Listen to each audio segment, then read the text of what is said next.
Even without doing any activity, you can still manifest what you want if you organize these 4 dimensions in one direction and keep it unwavering in that direction for a certain period of time. Now he believes Shiva will do it for him and it will happen.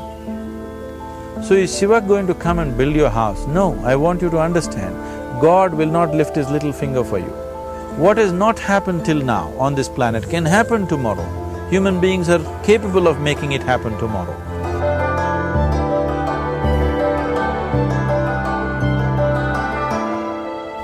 Everything we as human beings have created on this planet was essentially first created in our minds.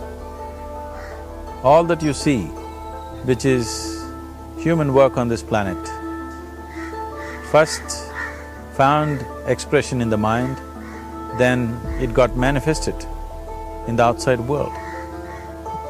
The wonderful things that we have done on this planet and the horrible things that we have done on this planet, both have come from the human mind.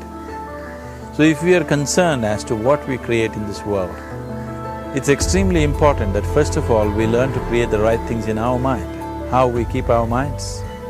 If we do not have the power to keep our minds the way we want it, what we create in the world is also going to be very accidental and haphazard. So learning to create our minds the way we want is the basis of creating the world the way we want. There is a wonderful story in the yogic lore. On a certain day, a man took a walk. He went for a long walk. Accidentally, unawares, he walked into paradise. Fortunate, isn't he? He just took a walk and he landed up in paradise. After this long walk, he felt little tired. So he thought, oh, I'm tired, I wish I could rest somewhere. He looked around, there was a nice tree, underneath which there was very cushiony grass. So it was inviting. He went and put his head down there and slept. After a few hours he woke up, well rested, and he thought, oh, I'm well rested, but I'm feeling hungry, I wish I had something to eat. And he thought about all the nice things that he ever wanted to eat in his life. And instantly, all those things appeared in front of him. You need to understand, there the service is like that. Hungry people don't ask questions. Food came and he ate. Stomach became full. Then he thought, oh, my stomach is full, I wish I had something to drink. All the nice things that he ever wanted to drink, he thought about it and all of them just appeared in front of him. Drinking people also don't ask questions, so he drank. Now with a little bit of alcohol in him, you know Charles Darwin told you, all of you are monkeys, your tail fell away. Not me, Charles Darwin told you that you were all monkeys and your tail fell away and then you became human. Yes, definitely the tail fell away. But the monkey, in yoga, we always refer to an unestablished mind as Markata, which means a monkey. Why we are referring to the mind as a monkey is, what are the qualities of a monkey? One thing about a monkey is, it's unnecessary movement. And another thing about the monkey is, if I say you're monkeying somebody, what does it mean? Imitation. Monkey and imitation have become synonymous. So these two essential qualities of a monkey are very much the qualities of an unestablished mind. Unnecessary movement, you don't have to learn it from the monkey, you can teach it to the monkey. And imitation is full-time job of the mind. So when these two qualities are on, a mind is referred to as a monkey. So this monkey became active within him. He just looked around, thought, what the hell is happening here? I asked for food, food came. I asked for drink, drink came. There must be ghosts around here. and ghosts came. Oh, the ghosts have come, they're going to surround me and torture me, he thought.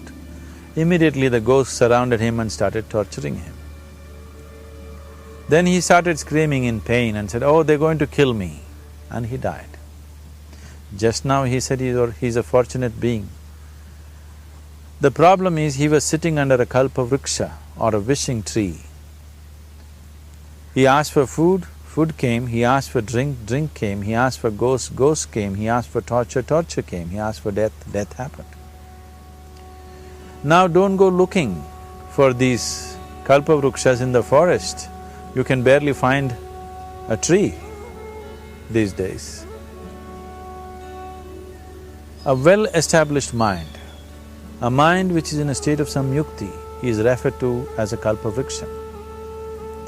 If you organize your mind to a certain level of organization, it in turn organizes the whole system.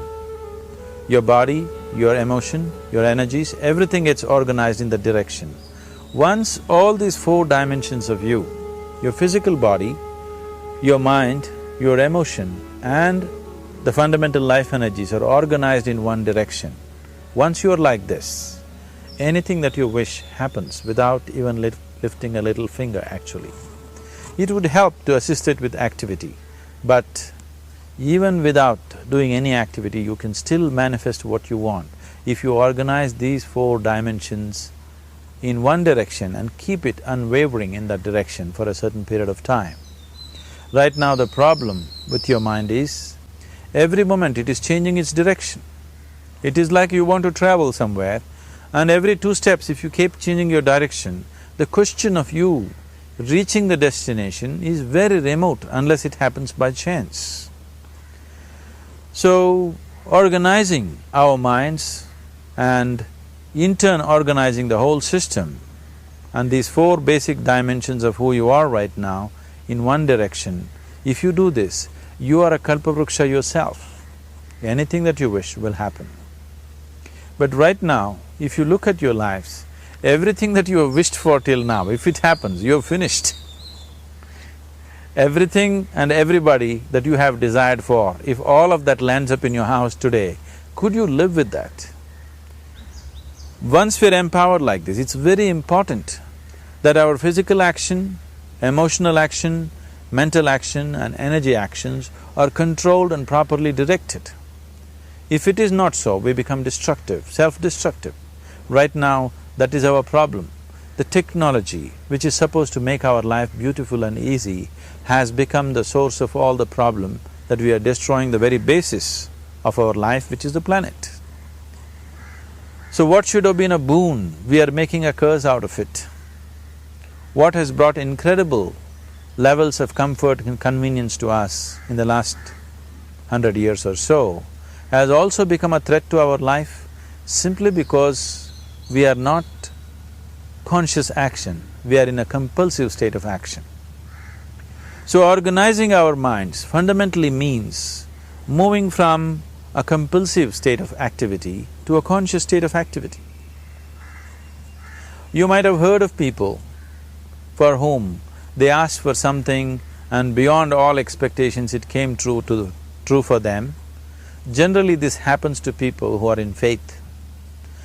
Now, let's say you want to build a house. If you start thinking, oh, I want to build a house, to build a house I need 50 lakhs, but I have only 50 rupees in my pocket, not possible, not possible, not possible. The moment you say not possible, you are also saying, I don't want it. So on one level, you're creating a desire that you want something, on another level, you're saying, I don't want it. So in this conflict, it may not happen. Someone who has some faith in a god or in a temple or whatever, who is simple-minded. Faith works only for those people who are simple-minded.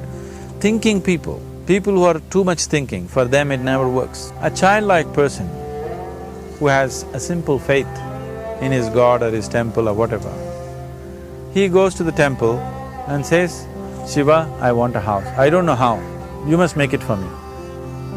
Now in his mind there are no negative thoughts. Will it happen? Will it not happen? Is it possible? Is it not possible? These things are completely removed by this simple act of faith. Now he believes Shiva will do it for him and it will happen. So is Shiva going to come and build your house? No, I want you to understand, God will not lift his little finger for you. What you refer to as God is the source of creation. As a creator, he has done a phenomenal job, there's no question about it. Could you think of a better creation than this? Is it in anybody's imagination to think anything better than what is there right now? So as a creator, he has done his job wonderfully well. But if you want life to happen the way you want it, because right now, the very crux of your happiness and your well-being is this: if at all if you're unhappy, the only and only reason why you're unhappy is life is not happening the way you think it should happen. That's all it is. So if life is not happening the way you think it should happen, you're unhappy. If life happens the way you think it should happen, you are happy. It's as simple as that. So if life has to happen the way you think it should happen, first of all, how you think, with how much focus you think, how much stability is there in your thought, and how much reverberance is there in the thought process will determine whether your thought will become a reality or is it just an empty thought. Or how you do not create any impediments for your thought by creating negative thought process. This possible is something possible or not possible, is destroying humanity. What is possible and not possible is not your business, it's nature's business. Your business is just to strive for what you want. Right now you're sitting here, if I ask you two simple questions, I want you to just look at this and answer this. Right now from where you're sitting, can you just fly off? You say no. Right now from where you're sitting, can you get up and walk? You'll say yes. What is the basis of this? Why you say no to flying and yes to walking? Because past experience of life, many times you've gotten up and walked, never did you fly off.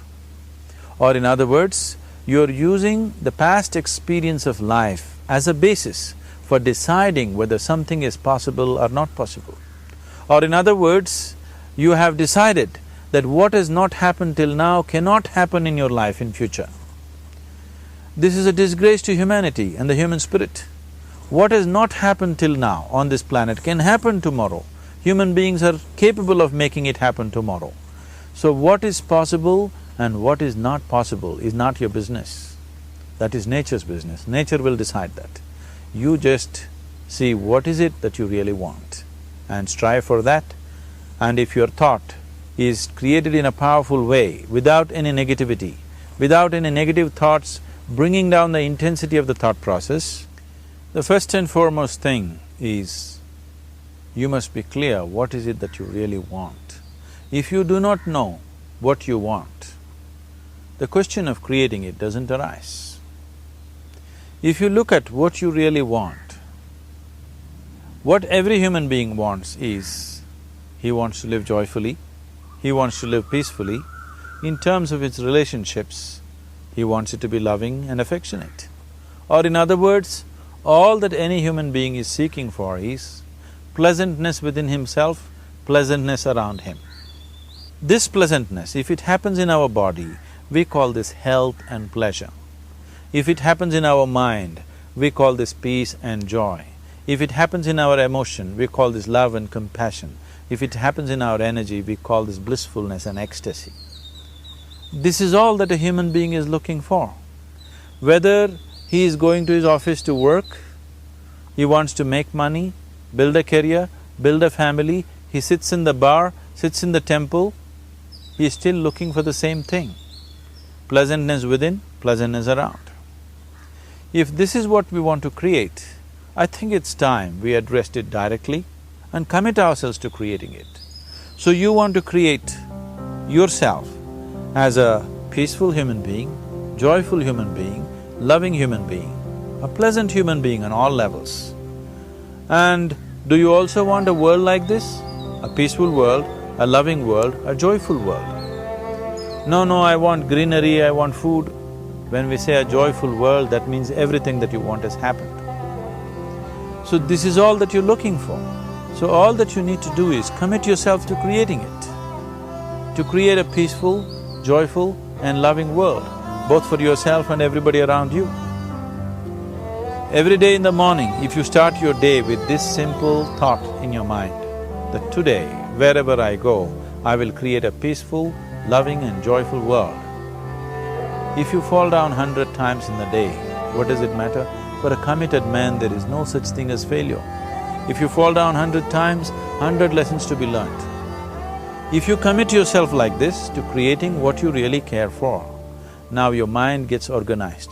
Once your mind gets organized, the way you think is the way you feel, your emotion will get organized. Once your thought and emotion is organized, your energies will get organized in the same direction. Once your thought, emotion and energies are organized, your very body will get organized. Once all these four are organized in one direction, your ability to create and manifest what you want is phenomenal. You are the creator in many ways. That which is the source of creation is functioning within you every moment of your life. It is just that, have you kept access to that dimension or not? Organizing the four basic elements of your life will give you that access. There are tools and technologies to do this. The whole science of yoga, the whole technology that we refer to as yoga is just about this, transforming yourself from being just a piece of creation to become a creator.